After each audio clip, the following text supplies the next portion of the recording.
Good afternoon to all of my viewers and subscribing. I would like to thank you for viewing and subscribing to my channel. I really do appreciate everyone who has taken this journey with me over the past 8 or 9 months that I've been doing this, and I'm getting a lot of phone calls and text messages from people who are telling me that this has been a positive thing in their life. So I do thank everyone who is getting something out of it. And like I always say, take whatever resonates to you, and if it doesn't, pass it along to someone else.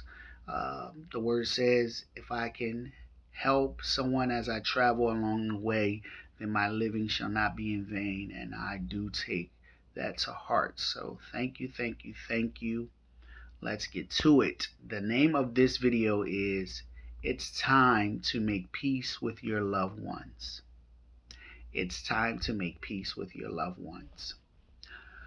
Okay, so in life sometimes we have um, arguments, fights, and disagreements with our family members.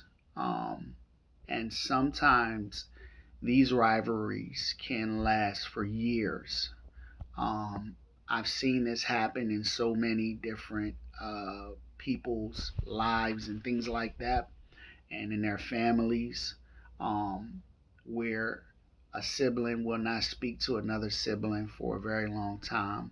A mother may not speak to her child, a father may not speak to their child. Aunt and uncles may not be talking, and cousins may not talk, and things like that.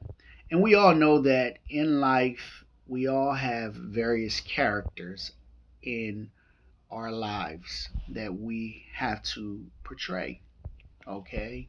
You're a mother to your child, and you're a father to your child. You're a sister to your sister, a brother to your brother, things like that, and so on. So, with those characters, there are a lot of things that may happen throughout life that you may not be able to handle. But what I see is a lot of times we take it out on the people that are closer to us, that are close to us. And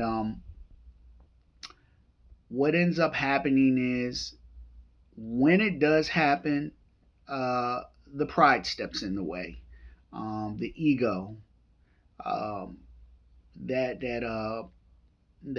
thing of you're here and you're here and I'm here type of attitude where you're not going to bite anyway, anytime. This is who you are, this is what you have become, and they have to deal with it. The problem with that is at this day and age, life is so short. Okay, it's so short to the point where there are so many things happening and it's unpredictable on when it's going to happen. When you grow up, and I can definitely say this for myself, growing up and seeing my grandpop and my grandmother, I would always say to myself, I would love to get to that age. And guess what? It's not happening. Okay, and we'll have a video on that, maybe further down the line. Okay, but my point is, you may not make it to that age, okay, where you're 70 or 80 years old, and then God says, okay, it's his or her time to leave this earth, okay, and transition into the spirit realm, okay, because after you leave the physical, you go into the spirit realm, okay. So um, you may not get that chance. Then what? Who did you hurt? Out of all of your loved ones, who was it?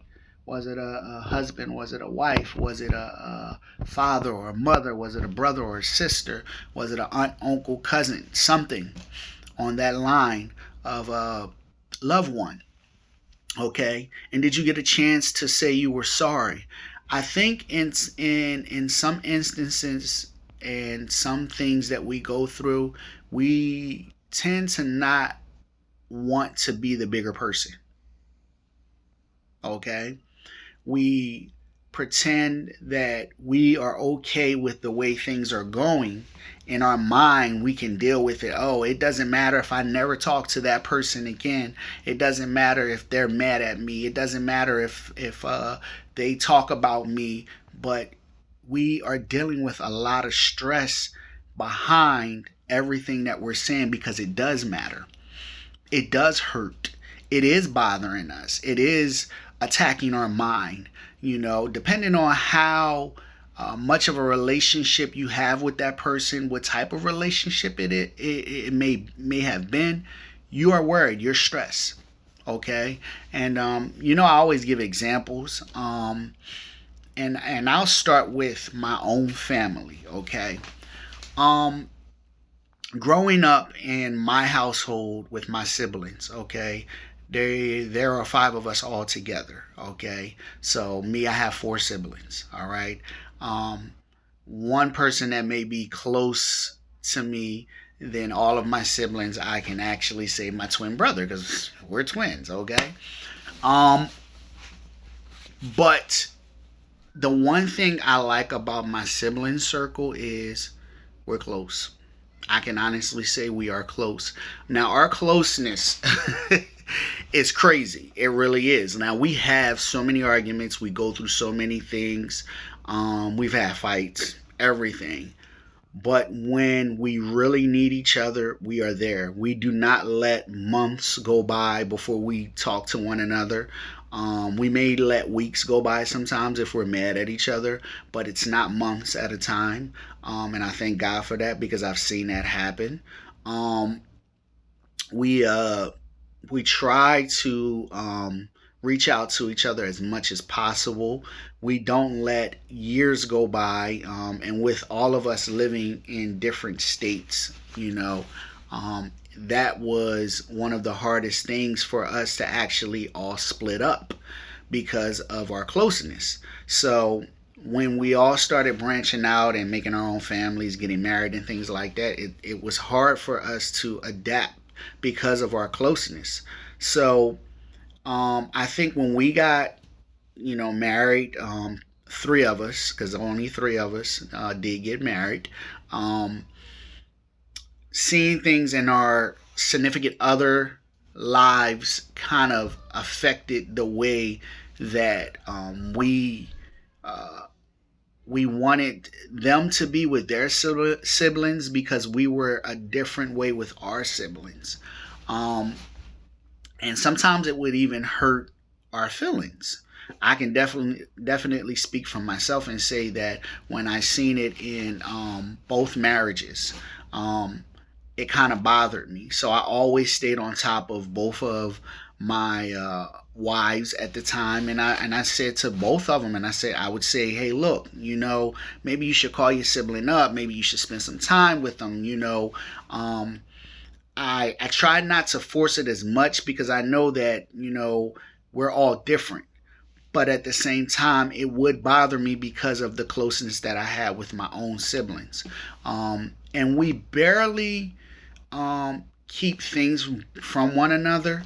Our marriages are a little different. They are like sacred. So there's a lot of things we won't tell each other as far as what goes on with our significant others. But we are close enough where if it's something bothering uh, one of us in our circle, um, we will say something. Now, how did that happen? My mom kept us together. She would always do things with all five of us. She would always have us all together in the home. We watched each other growing up. We have two older siblings, and our older brother is almost, 13, 14 years older than us. And our older sister, is maybe like 1.5, 2 years older than me and Kendon. So when you look at it, we watched each other. We confided in each other about so much because we spent so much time together. So that was the benefit in our family. Now, the generation before us, and I see this with my mom and her siblings, they are not close. Okay? They are trying. There are times when I see my mom and maybe her oldest sister. They are very close. They're getting closer now as they get older, and her brothers. They don't see their younger brother as much.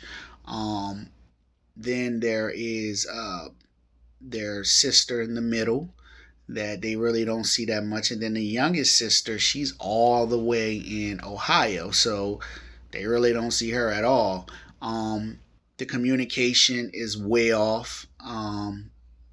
They sometimes go months without speaking to one another, so it kind of threw me off a little bit because I had to ask my mom, like, okay, we're close with each other, but how come you guys can't be close? Then there's things in their life growing up that they held on to. A lot of them, they have these stories, and they held on to a lot of things, whether it happened with mom and dad or just them in particular. And I say that to say this. Now I see that they are losing a lot of family members. That's what's happening. We've had several deaths throughout this year and last year. And then we just lost someone today. So when you see that, it's like, hey, you guys need to bury the hatchet. Whatever may be going on, whatever happened, it's time for you guys to say, I'm sorry. Because you're blessed to have one another still here. Their parents are gone, their parents are gone, but they have each other. And the cousin that I just lost today, this is their second sibling that has passed. Okay? My mom has all of her brothers and sisters. So when I see things like that, I tend to tell my mom that it's time for y'all to start getting close. I don't care what happened. I don't care what someone may have said. Y'all got to bury that because now y'all are in your 60s. My oldest aunt, she's 71. She may not look it, but she is 71 years old. That's a blessing. And you guys are still around and you have each other. It's time for you guys to get it together.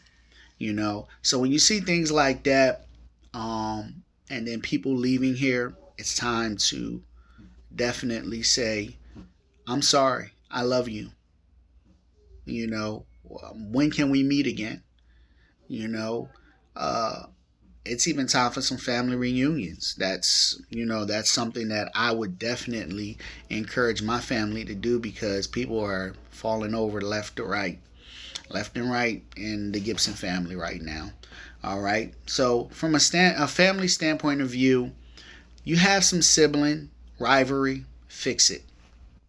Point blank and simple. Fix your sibling rivalry. All right. You don't know when it's going to be that time for that person to leave this world, and then you may not have that chance. I can go a little further. Now, this is sibling and friendship that I'm about to give you in one shot, okay? I think that in some of my previous videos, I mentioned my friend and ex fiance. She was the first love of my life, Shakira. May God rest her soul. Um, we were good friends after our relationship. It took a while for that to happen because of what happened. I'll go into that maybe a little further on, but I'll just say to you guys, in my late teens and early 20s, Kenton did some things, okay? And I wasn't always honest with her in everything that I did. So, when I had a chance to meet up with her back in February, um, her mission for me was to actually uh, talk about everything that happened when she and I were together and some of the things that I didn't get a chance to tell her, some of the things that she wanted to know, and things like that. Not knowing that that was going to be our last real conversation, okay? Not knowing that that was going to be the transitioning time for her to transition over into where God wanted to take her from this world. So I didn't know at the time, but that was the closure that she needed. And I thank God, because as her friend, I had a chance to do that. But she told me that her and one of her siblings were on the outs. We did speak about that night, and it bothered me. One of the things I said to her was to clean it up. Call her or him up and say something, to get over that issue that you guys have. Because I said this to her, and it's crazy that I said this. Life is too short. Look what happened. Okay. Um, that sibling did not get a chance to uh, reconcile with her. They did not get a chance to say, I love you. They didn't get a chance to say, we're going to get over it and we'll get through it. I'm sorry, and let's let it go. Let's let bygones be bygones. So when it happened, it became a bad uh, situation, to the point where um, I felt like I felt her pain, her siblings' pain. I really did, to the point where I wanted to say something to her, to say, hey, look, your sister did love you. She loved you enough to say something to me about it, and I felt like if they had one more chance, would they have taken that chance to actually say something good to one another? Would they have taken that chance to say, I'm sorry? Um, I don't know. I guess now we won't know. Which brings me to my next point. A friendship and a sibling. Okay? If you're a friend to someone and you need to get something off your chest, do it now. Do it now. Get it off your chest. Tell that person how you feel. Tell that person that you love them. Tell that person everything you need to say to them. Get it all out, because a real friend would understand. And then after that, tell them that you love them. Tell them that you care. Tell them that, it's okay. We may not be as close as we once was, but at least you know how I feel. At least I know how you feel. That's the most important thing in this situation. Okay? Um, for the siblings, let's go back again. I gave you a couple of examples already, and then I just gave you another one. A couple of examples with me and my siblings, and then my mom and her siblings. And then I just gave you another one with Shakira and one of her siblings. So it's time for us as loved ones to definitely come together. You know, um, I can go as far as spouse. Okay, let's do spouse.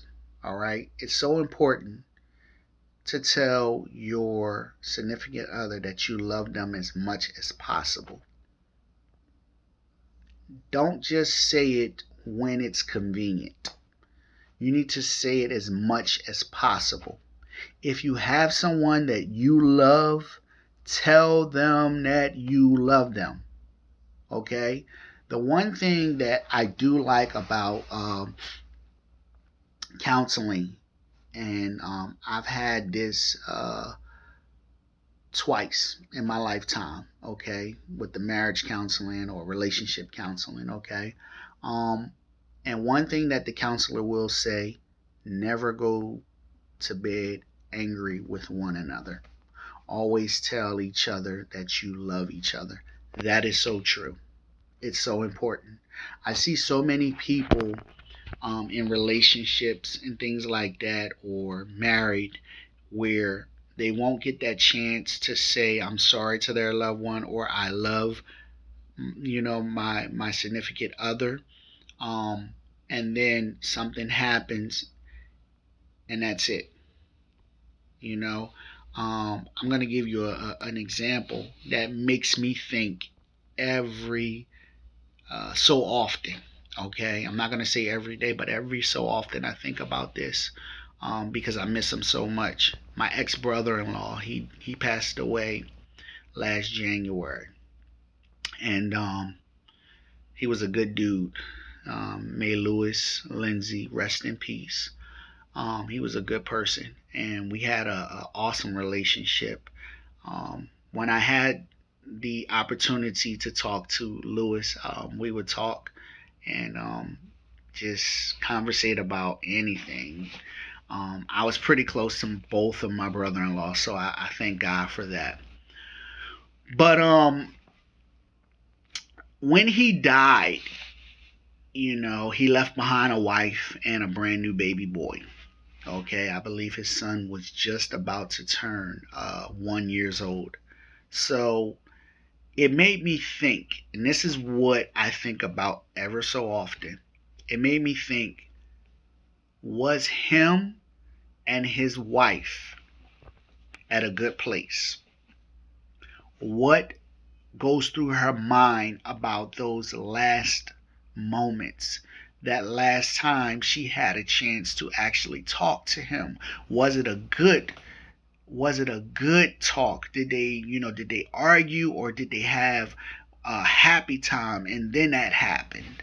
It makes me think about those moments. Did she have a chance to tell him that she loved him? That, did he have that chance to say to her that he loved her, before he couldn't speak again? Those things I think about a lot of times. Like, those are the things that we take for granted. He went into, I believe he either went on life support or into a coma and never woke up. So, what was her last words to him, and what was his last words to his wife? That's something that she has to remember for the rest of her life. That's hard.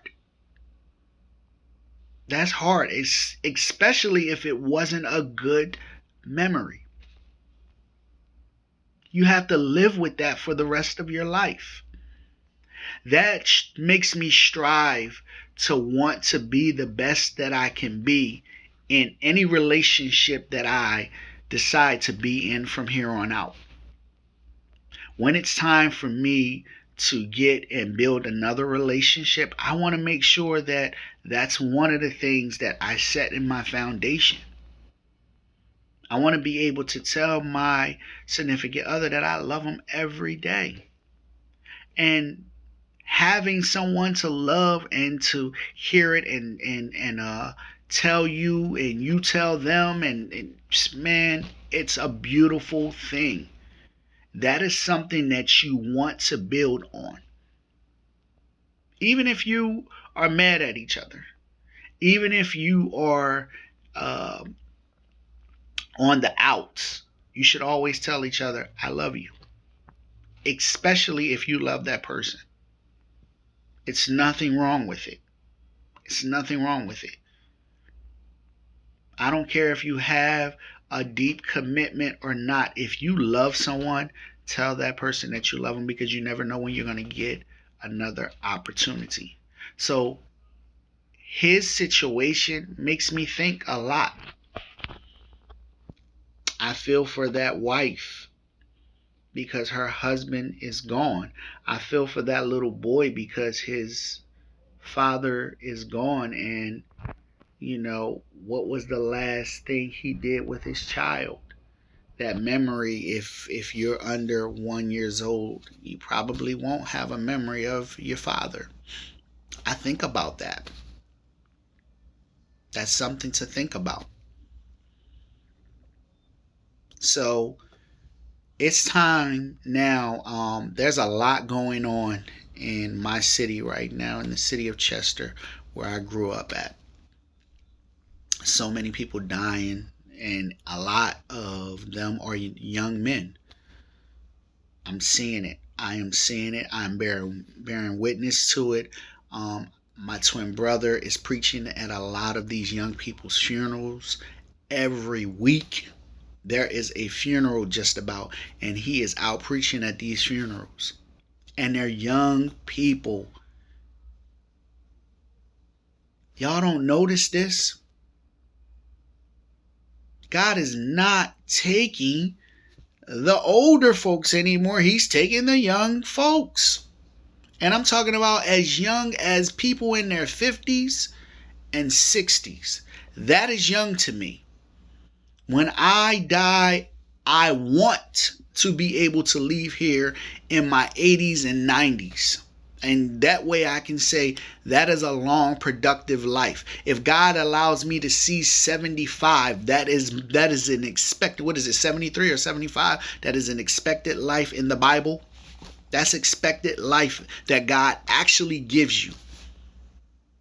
If you make it, I believe it's 73 or 75. If you make it to that, that is the life that God is giving you to live. That is it. So if I at least make it to that, I'm happy. But I don't want to leave here early. But who's to say that may not happen? We have to start making a change and a difference in the way that we react to each other, the way that we vibe with one another, the way that we react to what is going on in each other's lives, even the way that we talk to one another. Sometimes someone may be having a bad day and they may lash out on you and you may not understand. You might just have to deal with it. I just had, and I won't go into detail, but I just had some bad news that came in and it shocked me. It really shocked me. Okay? And I can't go into detail about the situation, but I will say, we as young people, we have to take better care of ourselves. We do. Stress, worryation, it will drive us to the grave. I see people that look older than what they are supposed to look. You know why you're looking older than what you are supposed to look? Because you got too much stress going on in your life. You're not living. Or something has happened. So you did not allow yourself to get over it or to get through it. And you're living in it. So it's constantly bothering you. The worryation is all over you. It's making you look old. Straight up. We as people have to learn how to deal with our issues and our problems, but you can't get through them by yourself. Trust me, even in this journey, I didn't get through this by myself. I'm not just going to sit here and tell you guys that posting these videos was the only strength that I needed. No. I had a few people in my circle that was with me throughout all of this. And I thank God for that. So I am saying to my viewers and my subscribers, what I want you guys to do, if there is someone today that you are on the outs with in your circle, a loved one, go to that person and make that alt right today. Try to. Pray about it first. I mean, if you're a prayer, pray. If you don't pray, think. Okay? You make it right because that blood is on your hands. You make it right. Tell them that you're sorry. Even if you don't get the apology back, so what? You have done your job if you do that. You make it right. That's the most important thing in this world. What you do will determine your future. I say that a lot of times. What you do will determine your future in that situation. If you do the right thing, your future will be bright in that situation. If you do the wrong thing, it may not work out for you. All right? Think about, let my mom and her siblings be of a lesson to you. Let me and my siblings be of a lesson to you. Think about Shakira and my relationship. Think about Shakira and her relationship with that sibling. Think about Lewis and his wife. Think about Lewis and his son. Let this be lessons to all of you to say that I want to do the right thing. I love you all. I will be back. I've been trying to post at least once a week. I'm sorry about my nephew yelling down the stairs. I just told him that I was posting, so I apologize for him yelling. But keep on posting your comments and your likes and dislikes about the videos. Thank you so much for viewing. I love you all. Peace.